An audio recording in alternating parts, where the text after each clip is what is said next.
It's a 10 apartment building, and we have deployed solar and wind resources here to stay totally off-grid. We have about 40 living rooms here, and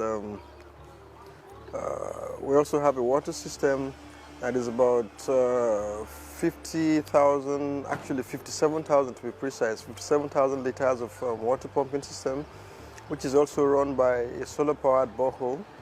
We have about 140 units of 200-watt solar PV system on the rooftop, and we also have about 10 units of 1.5 kilowatt wind turbines on the rooftop. So the hybrid of the wind and solar is what sustains this building.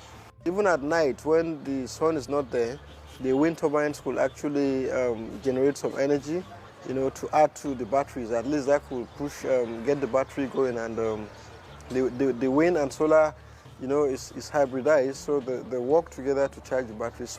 On the building itself, we actually put into consideration 3 factors. First of all is the eco-friendliness of the building. From the architectural stage, we were able to ensure that we did proper ventilation and came up with a kind of architecture that sustains green energy.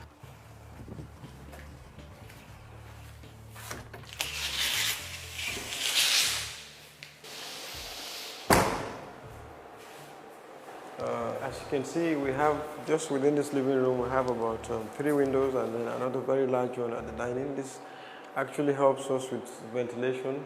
There is a south-oriented wind that comes in from this part of the building, and as long as you have windows open, there is consistent flow of air from one side of the building to the other, and that gives us a very wonderful cross ventilation. In the past 4 months since we've been here, though the weather is quite friendly right now, but notwithstanding, I have not had any reason to run the AC more than once or twice, I think on 2 occasions. Our rooftop is actually concrete deck, and that also reduces heat penetration into the building and the BTU requirement for cooling.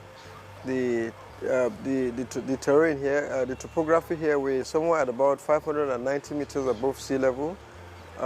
That's quite high, about 100 meters higher than other areas in Abuja, and that's what informed the need to deploy the wind turbines, which generates about 15 kilowatts of energy per day. So combined, per apartment, we have a solar generation capacity of about 4 kilowatts per apartment, and that's about enough to power all the light points. We ensure that we use energy efficient LED lights throughout the building. So in an apartment, even when you have all the lights turned on, you're consuming less than 1,000 watts of energy. We're also mindful of selecting refrigerators and TVs. We go for the most eco-friendly available ones in the market. We're also using the DC refrigerators in each apartment, which run strictly on solar battery, and that also helps to ensure that we don't deplete the powers we've saved in the batteries. So each one is programmed to work for a certain number of hours, rest for another given hours. So in that case, we don't run the refrigerator when we don't need it. The deep freezer runs for about 8 hours in a day, and then this runs for about 12 hours in a day.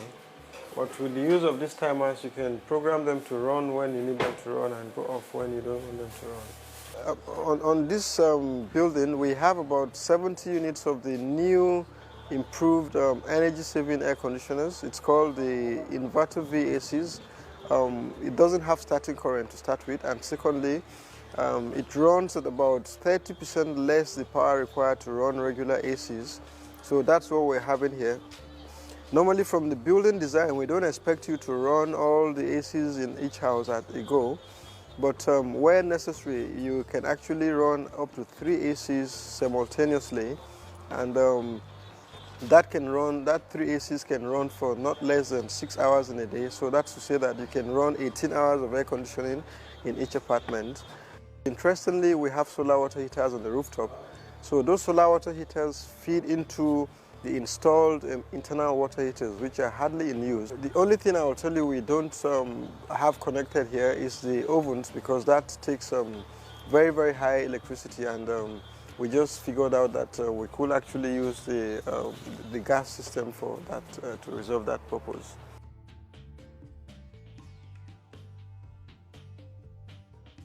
Now, if you take 30 million as a figure, it sounds ridiculous, it sounds very huge. We actually did a business model, and we worked out the finances, and if we include cost of battery replacement for the next 10 years and divide the total cost of the project and maintenance for that 10 years, it comes down to an energy generation of about 970 naira per day per apartment, and I think that is reasonable. This is for uninterrupted power. Most clients don't have access to financing, so the issue of bringing out or coughing out that much money at one go is usually the challenge we're having, and that's why we're encouraging, the relevant agencies of the government to come up with policies, probably financial policies that will support the renewable energy industry, that will support financing of these solutions, where people can actually key into the solutions and then pay over, 2, 3, 5 years,